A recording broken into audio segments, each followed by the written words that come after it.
안녕하세요. 사르르입니다.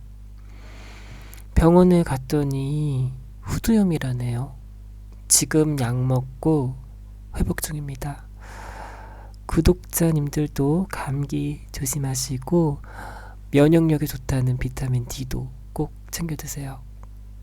저희 엄마가 봄만 되면 산으로 가시곤 했거든요. 봄나무를 몇 봉지씩 손에 하나를 안고 돌아오시는 거예요. 무쳐도 먹고 전으로 부쳐서 먹고 국으로 끓여서 먹고 입맛이 확 돌잖아요. 어릴 때 몇 번 엄마를 따라 나서기도 했어요. 엄마와 함께 나눈 몇 안 되는 달콤한 추억이네요. 내가 보기엔 다 똑같은 풀떼기인데 우리 엄마만 나물 귀신인 건가? 그때 따라다니면서 어깨너머로 많이 보고 배웠죠.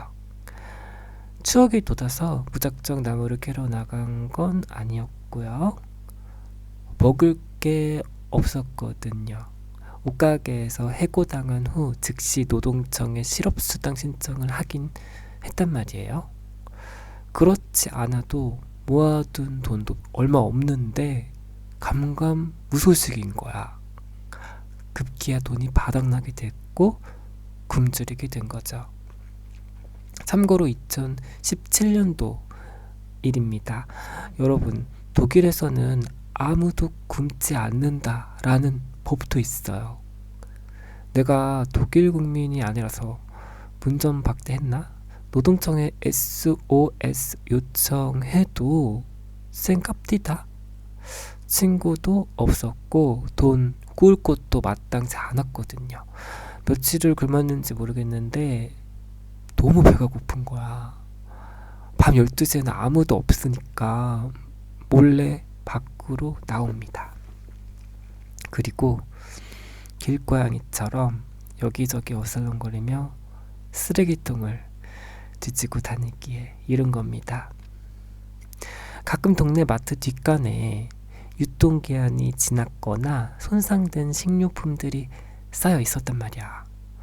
운이 좋으면 과일, 채소, 포장 샐러드, 디저트, 유제품 이것저것 많이 나오는데 보통은 빵류가 많아요. 수거해온 뭉개진 과일로 잼을 만들긴 했는데 며칠 먹으니까 물리는 거야.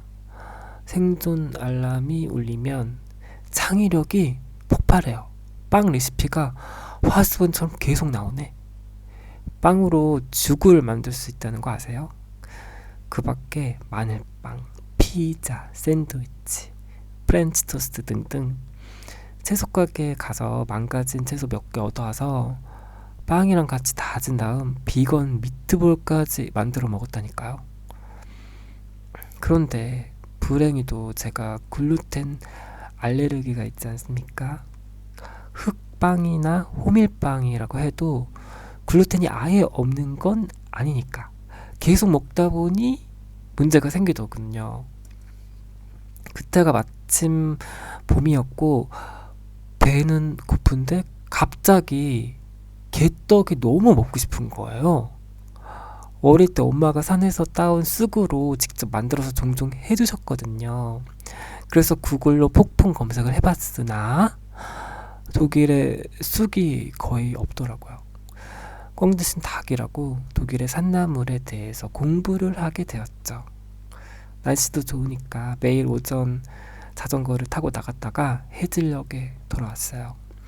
독일의 웬만한 산나물들은 아마 거의 다 먹어봤을걸요? 다만 독일 산나물들은 약초가 많아서 맛이나 향이 별로 좋지 않다는 게 흠이었죠. 쐐기풀, 민들레, 클로버 같은 건 개떡도 해서 먹고 빈대떡을 부쳐 먹어봤거든요. 새삼 냉이와 달래, 쑥의 위험이 실감된달까? 얘네들은 그냥 사기야. 진짜 향도 미쳤고 그냥 너무 맛있어. 저의 원픽은 야생 마늘 향이 나는 베어 라우흐라는 풀인데 연하고 약간 단맛도 나요. 파스타, 샐러드, 전 모든 요리에 다 잘 어울리고 감칠맛 장난 아니에요. 제가 이 나물로 페스토를 만든 적이 있거든요. 천상의 맛. 꼭 한번 드셔보세요. 맛이 없는 나물들은 말린 다음 차를 달여서 다 먹었어요. 가을에는 헤즐넛과 호두, 산딸기를 따러 다니느라 집에 붙어있는 날이 없었고요.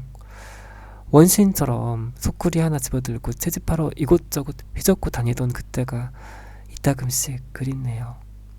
늘 날 반겨주던 공기와 바람이 좋았고 나의 허기를 채워줬던 나물들이잖아요. 그때 거닐던 숲길과 계곡들, 마주쳤던 산짐승과 들짐승들 아주 큰 위로를 받았어요.